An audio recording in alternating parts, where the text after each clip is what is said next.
How's it going, folks? Welcome to my third video. That's a milestone, right? Hang on a minute. I'm distracted. There's a massive cockroach on the floor. Let's have a look, shall we? Hey guys! Just making an appearance. Wait, no, you're not on camera. Where are you? Wait, look at the camera. Where's the lens? There we go. Focus! Hi! Hi! Just, wanted to collaborate with Duke-tastic Life. I'm a big fan. Okay. Sorry, that wasn't planned or anything. Anyway, yeah. Actually kind of funny though, because it's got something to do with today's video. I want to talk a little bit about facing fears and stuff like that. Recently, I went with my girlfriend and a couple of friends to Crocodile Park in Davao City, in the Philippines. And I had the chance to handle some animals, or to be close to some animals that I'd never really seen before. One of which was a snake. I had it wrapped around me.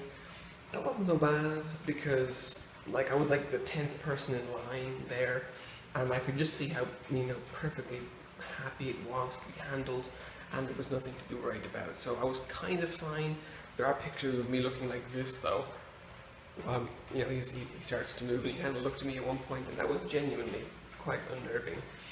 If you've ever held a snake, by the way, it's sort of like a massive tongue, but dry, and very definitely muscular. You can feel it. It sort of also felt a bit like, you ever had a Beanie Baby, one of those toys with little beads in them? It felt like one of those that's very dense, but not unpleasant in a lot of ways. Not unpleasant. Anyway, yeah.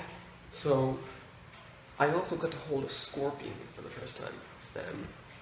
My first time even seeing a scorpion in person as well. Sorry for making me dizzy, by the way. I can't think of anything else to do. Sitting is boring and painful. Well, still recovering. So yeah, I held the scorpion. I wasn't the first person in our little group to do it. I was actually the second to last.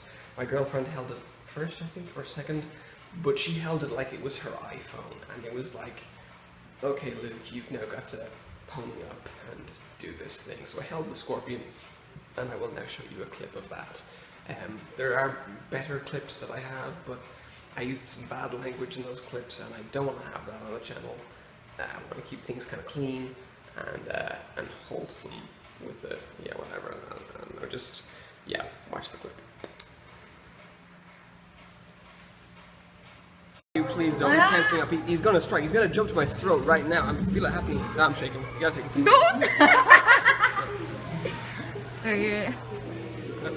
No. Don't.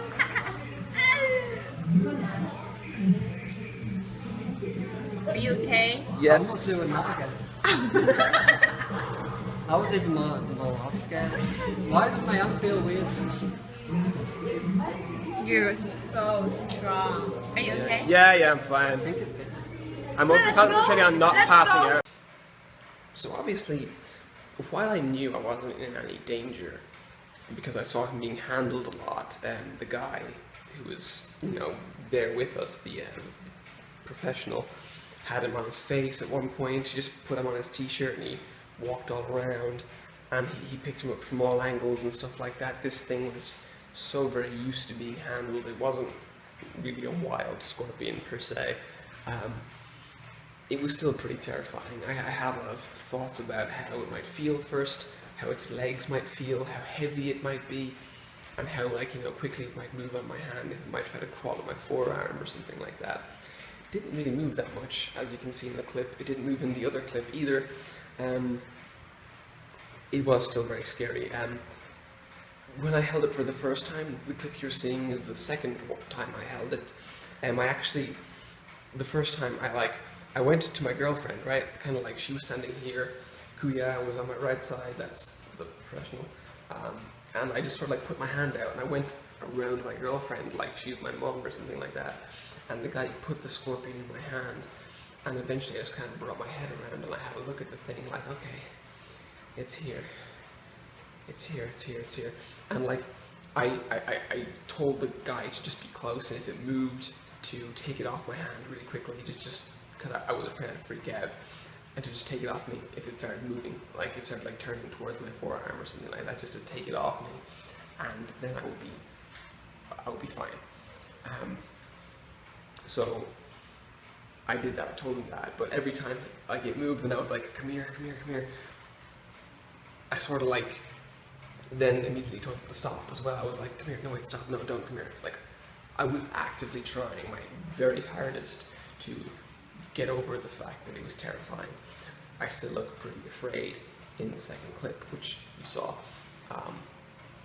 but I was much less afraid, and I was very proud of myself. It's always very enriching and rewarding to challenge yourself like that. I did say that this video will be on the topic of getting over your fears and stuff like that. There is no guide to getting over your fears. If you want to get better at something, you just have to do it, and sometimes that means putting yourself in the deep end, as it were. The thing I like to do sometimes is to surprise myself. A thing that happened earlier in the day is an example of that as well. It's a good example of that. Despite being a teacher, I do have some trouble with public speaking.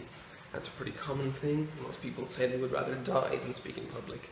I went through a bachelor's degree, a 4-year degree in Ireland, and there was lots of presentations, and it was everybody's least favourite time of year, and all that sort of stuff. But we all got through it nonetheless. So there was a section, like a part of the tour around Crocodile Park, where it was an orangutan, and everybody was watching the orangutan do some tricks and, like, you know, behave, you know, very much like a person, which was, I guess, supposed to be really funny, but I kind of just thought it was a bit sad, obviously, because he was in like human clothes, and I don't know, he looked very shy in front of all the people. But there came a part during that segment where they asked girls to come up and get a kiss on the cheek from the orangutan. So one girl did it, but then nobody else did, and they were calling for people. They were like, hey, get a girl to come up and do it, and nobody wanted to do it. And I did not want to go up there. I didn't want to, but I also did. So before I could stop myself, I just put my hand up and I said, hey, I want to do it. And they were like, no, we want a girl, we want a girl.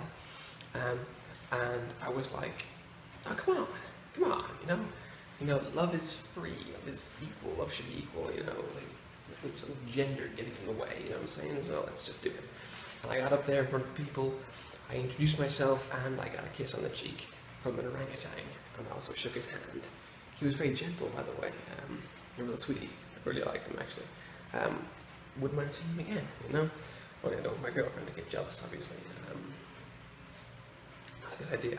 So yeah, that's an example of how you can put yourself in the path of confronting your fears, because once you're like halfway there, the hardest part, which is thinking about it, has already been taken care of. You've just sort of shortcut that. Everything is worse in your mind, just like everything is worse at night, you know, when you're about to go to sleep, but you have all these thoughts in your head.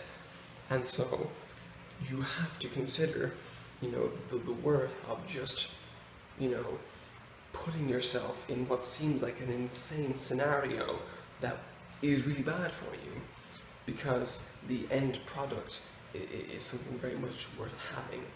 And yeah, I think that's just worth saying. So yeah. My camera skills are so not improving like I hoped they would be. I'm really sorry. I'm gonna try to work on it. I want to get a new camera, but I just paid for like a really expensive surgery.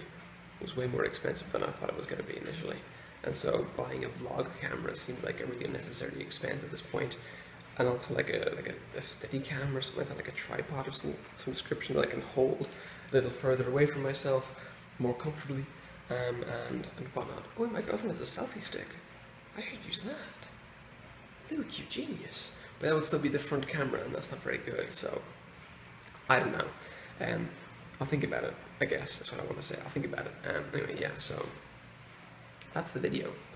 I'm desperately sorry for my poor camera skills and the poor quality of these videos in general. I promise to get better at it. and I hope you'll stick with me, all two of you, until that time. So yeah, thank you very much for watching. Hope you thought some thoughts, and yeah, take care of yourself.